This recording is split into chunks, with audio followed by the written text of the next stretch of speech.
I'll kick us off, Goody. Mate, the game being brought forward, how's that changed your planning? And can you talk us through what sort of implications it's had on your footy club? Yeah, look, it's had no real implications. We're obviously don't look too far ahead in terms of the draw. So, we've certainly knew pretty early on that we're playing the Bulldogs, and we're looking forward to it as a footy club. Clearly two teams at the pointy end of the ladder, and it's going to be a great game. So these are the type of games that you look forward to as a footy club, and one that we can't wait to get back to our best. What have been the main focuses this week that you didn't do so well against Hawthorn that you want to fix up this week? There's a whole range of different things, but I think it's the things that are intangible to your game, and they're the things that you do without the ball are the most important. And that's something that we build our game on the back of, what we do without the ball, how we defend, and then how we build our game on the back of that. So they're probably the key things that we've really honed in on as a footy club, and the things that we want to get right on Saturday night. Hey, Goody, has your belief taken a knock at all? Belief hasn't taken a knock one bit, Corey. We sit in a really good position as a footy club. We've got enormous belief in how we play. We know that it's stacked up against some really good teams, throughout the season, and that's what we want to prove again, that it does stack up. And we know all phases of our game need to be in check to do that, and that's something we're really looking forward to on Saturday night. As you say, Simon, it's stacked up against the really good sides, but perhaps not so much against some of the lower ranked sides. I mean, some people think that's a mental thing. What do you put it down to? I don't look at it that way. We sit. You don't sit on top of the ladder having a mental problem. I look at how we play from week to week and what we're continuing to build. And this is a really tough competition. And what we want to continue to build is how we play the game, that it stacks up week after week after week. And in the end, if you do that well enough, you end up in the position that you want to end up in. So I'm not too fussed about who we play. I'm interested in how we play. And that's the challenge for us, is to do that week after week. We're going to be challenged in lots of games, lots of situations, and it's how we go about our footy that will determine where we end up at the end of the season. So we're building our game to play finals footy, and that's what we want to do. Hey Simon, great, as you said at the start of the presser, to get a really good challenge so close to hopefully a really strong finals campaign. Just what do you get out of a game against another team that's at the pointy end? And is there a bit of, not September come early, but do you feel like that this is a real chance to sharpen your skills that have maybe been a bit blunted of late throughout the last few weeks?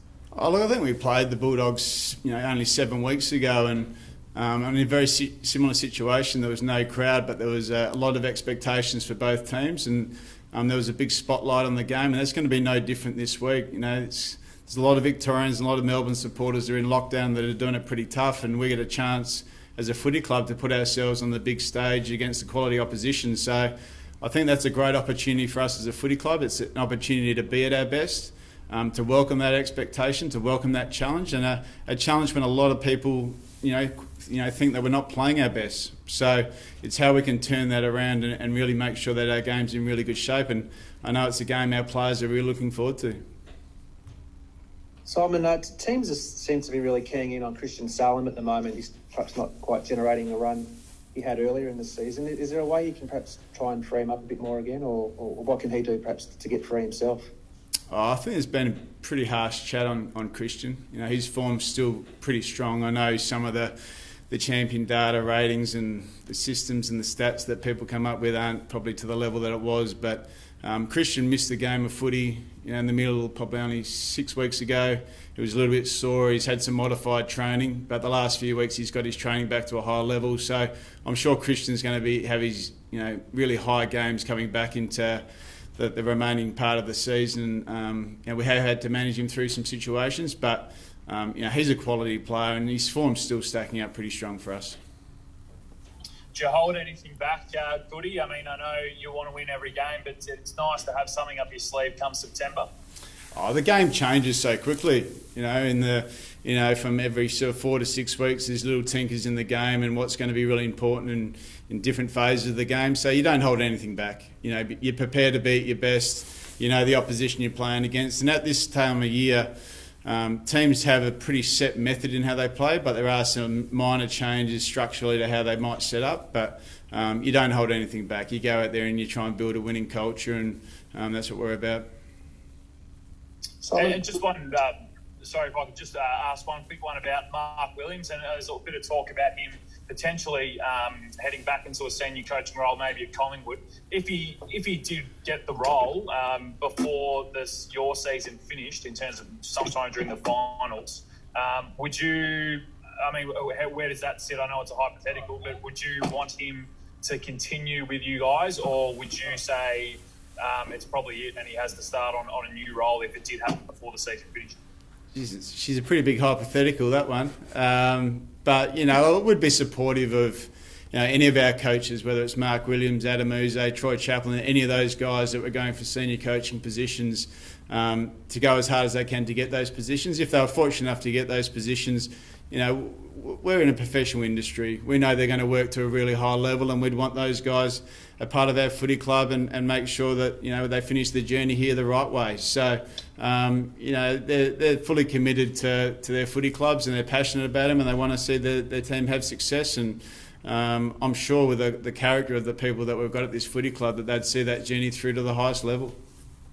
So it would probably finish their season short if they do get appointed. I know you said it's a hypothetical, but the trend in the past from assistants has been to drop out and not carry on. No, that's the complete opposite of what I'm saying. I'm saying that they're professional and they'd see our journey through. Simon, Dermot Burton was on radio earlier in the week. I don't know, you may have heard or not. He was talking about Bailey Fritz and perhaps bracket him as a faux tough guy. He's getting a bit of a bad rep at the moment. Like, there was an incident with Granger Barras and you mentioned the Hind and the Power one. Is Bailey pushing the envelope a bit, or do you feel there's no issue in any of this? There's completely no issue. Bailey's one of the fairest, cleanest players I've seen in the game, and he's doing everything right.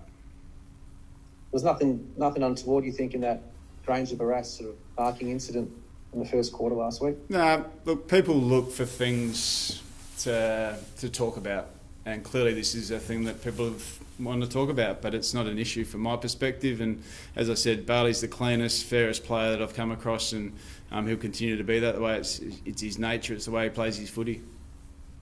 Simon, a bit of a broader question. The AFL's kind of once again being held ransom to COVID. Do you think the AFL should have had a season where each team plays each other just once up to around 17?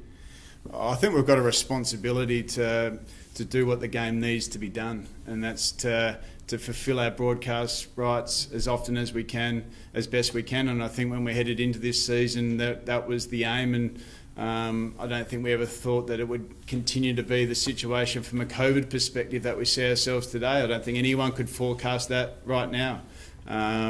So I think that the AFL have done a magnificent job at trying to keep our game going, fulfil all the needs that it needs to fill all the stakeholders in the game, and I think they should continue to think that way now. If we knew at the start of the year that at round 18 3 states had been locked down, they might have had a different discussion, but I don't think anyone could forecast that. What about the pre-finals bye, Simon? I mean, it's going to be something that you're going to be a part of. I mean, what's the club's view on that? Should they just barrel through, or should they continue with it? I'm sure I'll just leave all those decisions up to the AFL. As I said, they've done an unbelievable job. Now, however they use that bye weekend, I'm sure as an industry we'll all be really welcome to what that may look like. Of where they want games played and a final series played, but we're in great hands. They've done an amazing job to keep our game going, and to continue to make sure our competition survives and thrives. Last couple drives. And how does the idea of footy sit with you of perhaps playing a final or home final not at the MCG, or even at the MCG with no crowd? We're happy to play in any situation we can. Just being a part of a final series will be great, but as I said, we've still got plenty of footy ahead of us yet. I think there's a lot of talk about what's going to happen down the track, from a final series perspective, crowds. Who knows? All we need to focus on is what we can control this week, and that's a pretty big game against the Dogs. Now that there isn't VFL, what's the plan for the guys not selected in the senior side to maintain that match fitness?